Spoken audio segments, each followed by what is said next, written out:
Hey Blades fans, I'm Alli Vellucci alongside Jake Maurice, and Happy New Year from the Florida Everblades. We're getting ready for our first game of 2023 against the Greenville Swamp Rabbits. We're coming into this one, Jake, with a little bit of rest. Players had 5 days off in between games after 3-3 last week. How crucial is it at this point in the season to give your body some rest, especially with the state that the Everblades are in?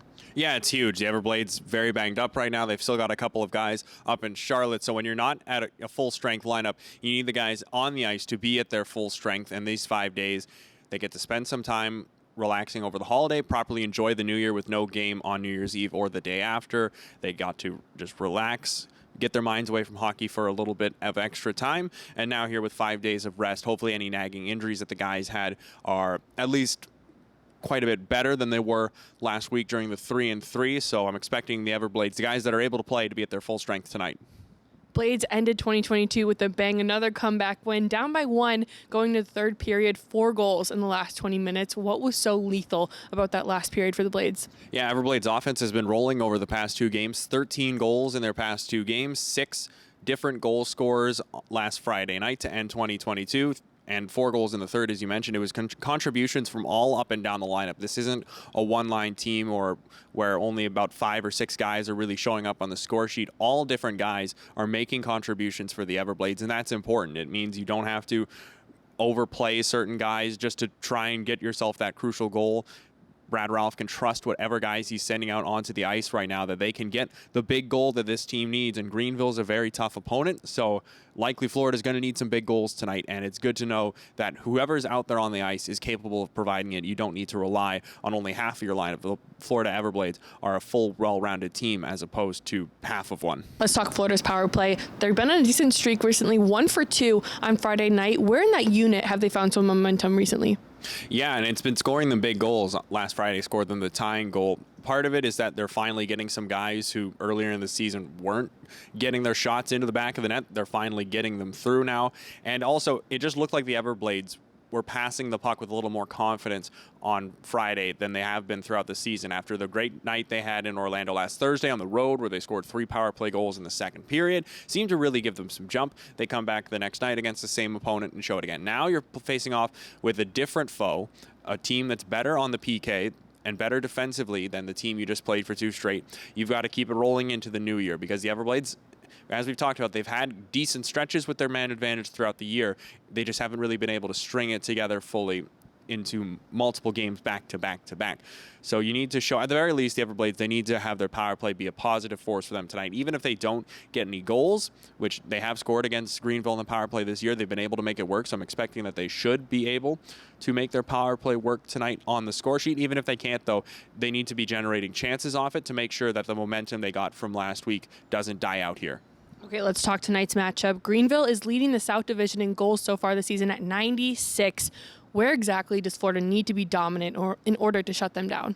Well, Florida's going to need to be ready to deal with an absolutely lethal top line. Nikita Pavlichev right now leading the ECHL in goals. Alex Iarulo named to the All-Star game, scored the overtime winner in the first meeting between these two teams way back on November 12th. So Florida's going to be dealing with some very, very potent offensive weapons. You've got to be ready to block shots. You've got to be strong in the neutral zone. Make sure you don't allow Greenville any clean entries. And you do have to be smart to make sure you stay off the PK. Florida was able to not give up any penalty kills at all in the game last week against Orlando that ended off the new year.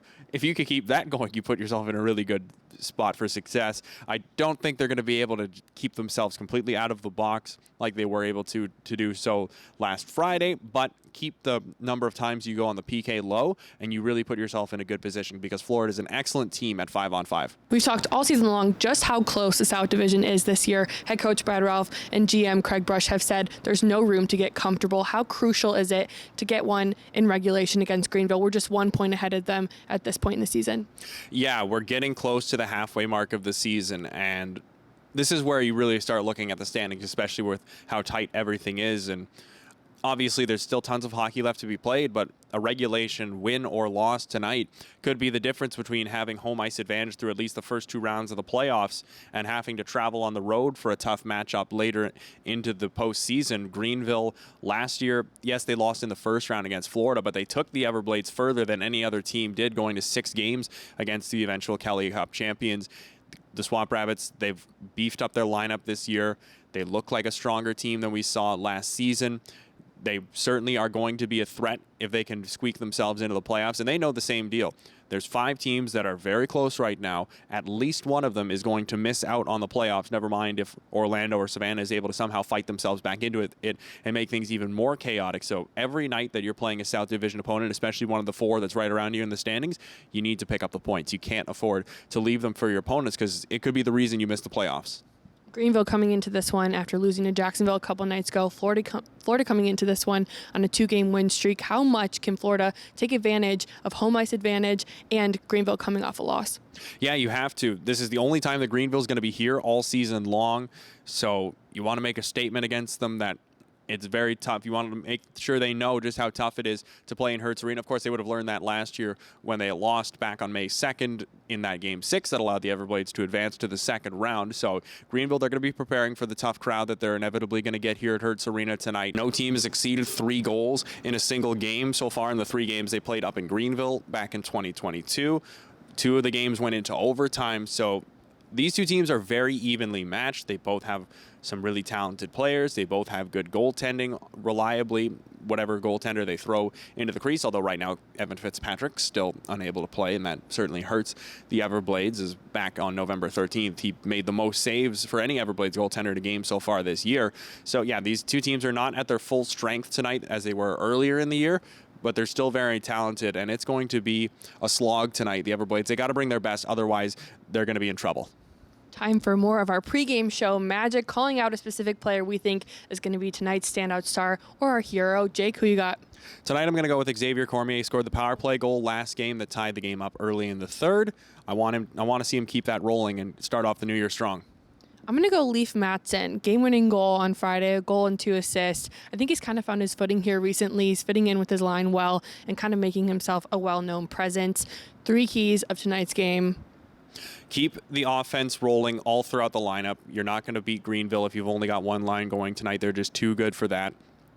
Keep yourself strong on your special teams. Keep the number of penalties you get low, but keep your penalty kill strong beyond that. The Everblades, their penalty kill has struggled a little bit over the past few games going back before the Christmas break, but obviously if you stay out of the penalty box, you're going to be fine, and their power play, as we talked about, is rolling right now. You want to keep that strong, and I want to see Cam Johnson as well have a really strong start to the year, because no matter how good this Everblades team is, they're only going to go as far as their all-star netminder is able to take them. So him getting off the right way to the start of the new year is going to be very important for the Blades. All right, Blades fans, get loud for some Wednesday night hockey warm-ups and puck drop are up next.